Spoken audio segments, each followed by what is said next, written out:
es toda esta como locura de la ley, como la versión que yo tengo de algunos amigos morenistas muy cercanos. ¿Tienes amigos morenistas? Pues no hablamos de política, hablamos Oye, de coordinador, cine, tiene amigos morenistas y te burlas de mí. Hablamos de teatro. Entonces me decían lo que dice Jesús, que en realidad toda esta cosa se le convirtió en un trauma personal, en una obsesión al presidente por un hijo que tuvo un problema, un poco de bronquitis, ¿no? Y entonces convirtió eso en un tema nacional, una maleducación de él. Pues dile a tu hijo, oye, no fumes de eso, te puede hacer daño, hazlo con cuidado. Pero queda eso por un lado, el origen es un tema personal con un hijo. Y nos pone eso como una ley nacional. Dos, nos hace ver que quien sigue mandando es López Obrador. Ese es el segundo punto. Es el segundo punto. Es gravísimo, gravísimo. El maximato se expresa todos los días y la presidenta no hace nada por quitárselo. Simplemente se asume fiel, sumisamente. Y me molesta muchísimo que una mujer se someta a un hombre y que nuestra presidenta, primera mujer, se someta a un macho como López Obrador, y que sigue gobernando. Y cuando me dijo, ¿cómo? Pues haciendo aprobar una ley como esta de los vapeadores. Y es razón otra vez de un tema personal convertido en un problema nacional e impuesto. Y tercero, sí tengo el derecho de preguntarme, como analista, sí tengo el derecho de preguntarme, ya lo decía Jesús, toda prohibición provoca mercado negro. Sin duda. Eso es una regla en el mundo. Prohíbes la prostitución, se multiplica la prostitución. Prohíbes el tabaco, prohíbes el alcohol. Hay temas de corte que tienes que ubicarlos como tema de corte social, que hay que administrarlos, no prohibirlos, porque prohibirlos se genera mercados y incentivos de compra, mercados de clandestinos, mercados negros. ¿Sí? Como el whisky en Estados Unidos. Entonces yo tendría el derecho de decirme, ¿quién de Morenas va a liderar el mercado negro?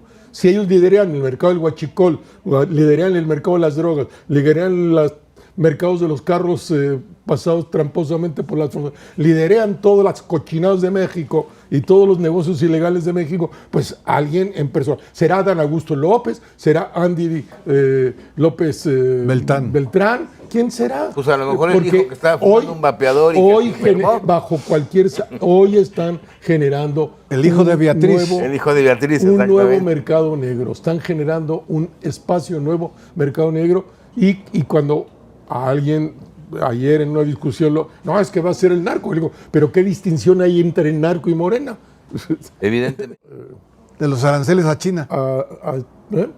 Que hoy en muchas primeras páginas del mundo es el éxito brutal de cómo cierra el comercio de China con los Estados Unidos, con el mayor superávit de la historia, pegándole todos sus aranceles. Entonces quiere decir que esa política al parecer no funciona, incluso produce lo contrario, porque los chinos al final pues le redujeron la compra a los Estados Unidos de los granos, la soya, etcétera, como lo que les afectó del arancel. Así es. Ellos dejaron de importar de Estados Unidos y entonces al final, en la cuenta última, los chinos 3 billones de superávit, 3 billones 100 mil millones en números gringos, de la manera de contra gringa. Sí. Me parece impresionante. Y como todos los analistas económicos del mundo pues están viendo, pues es un fracaso de Donald Trump, es un fracaso de la política de aranceles, así no funciona la economía, hay manera. Es más, el mayor país, el comercio del país más castigado por Donald Trump es el que más ganó. Entonces, sí, claro. Que nos pongan aranceles. No, bueno. Pues quien más ha sufrido con los aranceles son los propios consumidores. Los consumidores, es lo que va a pasar en México. Es lo que sube es lo que va a pasar en México. Y todo lo que compran. Y en razón de eso es que Donald Trump trae los negativos más altos desde que gobernó, abajo 40.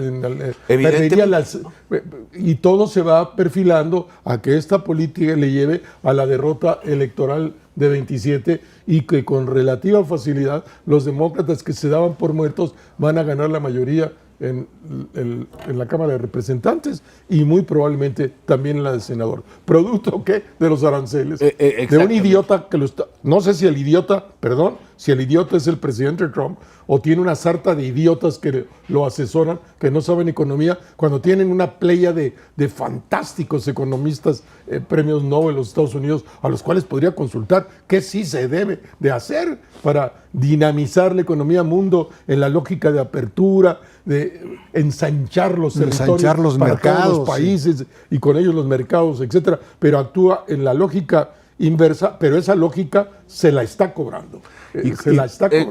Y yo diría que si hay importación ilegal que no cumpla con los acuerdos que tenemos comerciales con China, que al final es lo que se pretexta, ¿no? Bueno, pues si tenemos unos incorruptibles marinos que cuidan nuestras fronteras, pues no dejarán entrar a nadie. Pues así se resuelve sin arancel, con la incorruptibilidad demostrada por los marinos.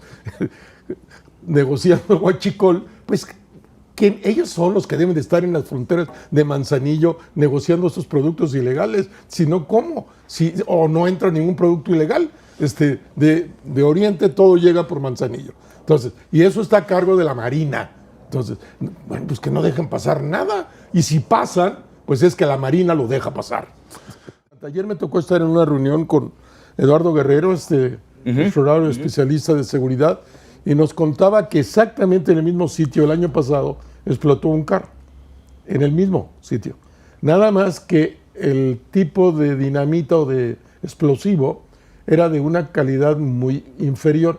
Y a él le parece que sí deberíamos de registrar, para los que trabajamos esos temas, la calidad del explosivo del sábado en este carro, que es muchísimo mayor que cualquier explosivo que antes haya redundante explotado y que provocó esa onda expansiva, la redonda de 300 metros con ese nivel de destrucción y todas esas cosas.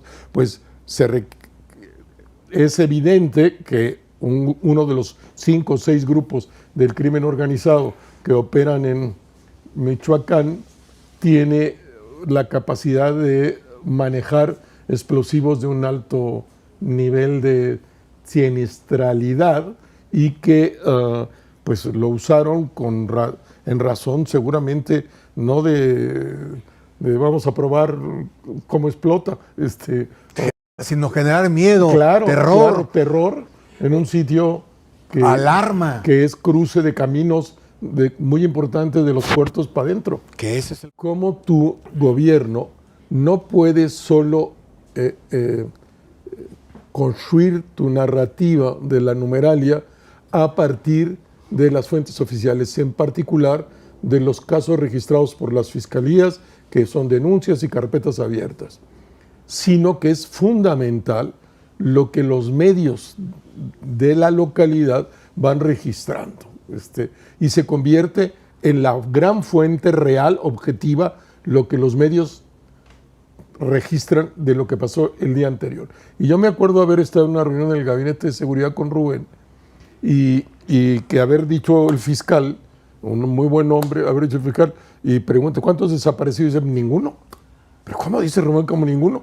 No, pues no hay ninguna denuncia. No hay ningún reporte. No hay reporte. Entonces dijo Rubén, pero si yo leí en los periódicos. Entonces digo, en adelante cuenten todo lo que digan los periódicos, porque entonces visibilizas la realidad. Y cuando no quieres visibilizar la realidad, como García y Sheinbaum, pues te haces pendejo, en lo español antiguo, y ignoras el hecho mismo de que sí, quien te está diciendo, el que ahí son los medios, el asesinado, la familia no quiere levantar la denuncia porque sabe que son unos corruptos con el que va a denunciar, pero en ese sentido es importantísimo que todas y todos los que estamos aquí platicando y los que están del otro lado viendo, entendamos la importancia de sumar a la estadística oficial lo que se registra en los medios de las localidades, que es mucho más certero, muchísimo más certero que lo que dicen tener las fiscalías de los estados y también la Fiscalía Federal. El 1 de diciembre se publicó en la encuesta que realiza El Financiero. Y el 5 de diciembre se publicó la encuesta que realiza El País, ENCO, la encuestadora que utiliza El País.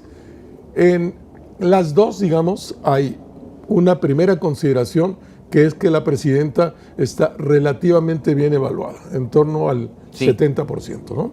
Que no es muy diferente al 68% de López Obrador, o al 68% de Salinas, o al 65% de Calderón, o al 63% de Fox, al 40%, ahí sí quedan abajo el 40% de Zedillo y el 44% de Calderón, al arranque del segundo año, ¿no? Al fin y al arranque. Luego, pero en ambas viene después que hace 14 meses, todos los meses, crece todos los indicadores de rechazo al gobierno. Así es. Crece. Y en particular, en la encuesta varían un poco las cifras, pero no la afirmación objetiva de que el gobierno está reprobado para la sociedad en corrupción y en seguridad. La gente piensa que es un gobierno muy corrupto o muy corrupto, y es un gobierno que no ha sabido hacer seguridad. Entonces, con números, en el caso del Economista, plantea que en ese 82% de la población de este país, que incluye entonces a un montón de morenistas, para que te dé el 82%, piensa que lo hace muy mal en seguridad.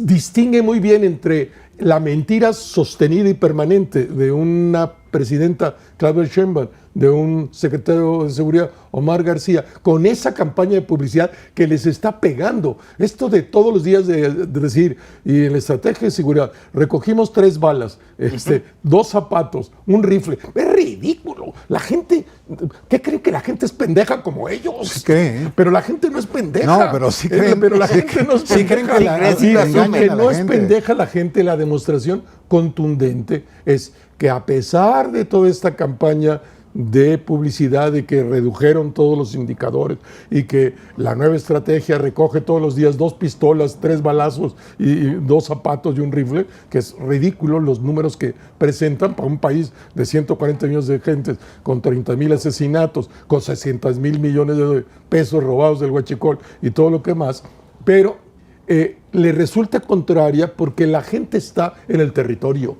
Ellos no están en el territorio, ellos están en Palacio Nacional, en el centro histórico fantástico y extraordinario de la Ciudad de México. Es que yo visitaría los altares y la sacristía de la catedral con los villalpandos fantásticos, escaparía todo el tiempo para verlos. Pero para gobernar hay que estar en el territorio.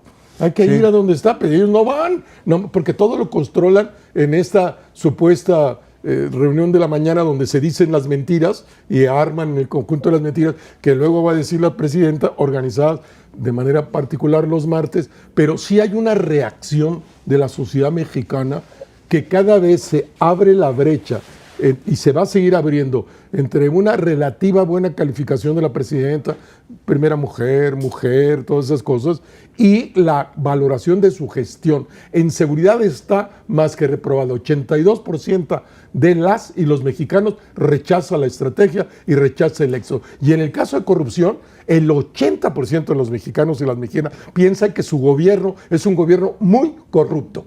Me parece que es fundamental tener en cuenta estos dos percepciones ciudadanas para entender y valorar el primer año de gobierno. La sociedad piensa que este es un gobierno que no ha respondido y no sabe qué hacer con la seguridad y es un gobierno muy corrupto. Y terminaría, porque en el caso del Financiero, que no viene en el caso del País, vienen otras cosas que coinciden, como reprobado cómo manejó lo de Manso, el alcalde de Uruapan, cómo descalificó la marcha de la Generación Z, que está reprobada en las dos encuestas. Solo en el Financiero viene, y me parece que es un hito que deberíamos de considerarlo como histórico a los que nos dedicamos al análisis, que por primera vez en los 14 años de gobierno, el programa estrella, que son los programas sociales, tiene una caída de 10 puntos. Sí, claro. De 10 puntos, de 11 puntos. De 81 que traía, se les va a 69 Sí. en la última encuesta. Así es. Entonces, otra vez, pues, ¿por qué? Pregunté, tú que sabes de esto mucho más que yo, pregunté a algunos de mis amigos economistas y me lanzaron, hubo una coincidencia de dos que me lanzaron como primera hipótesis, es decir, es la inflación acumulada.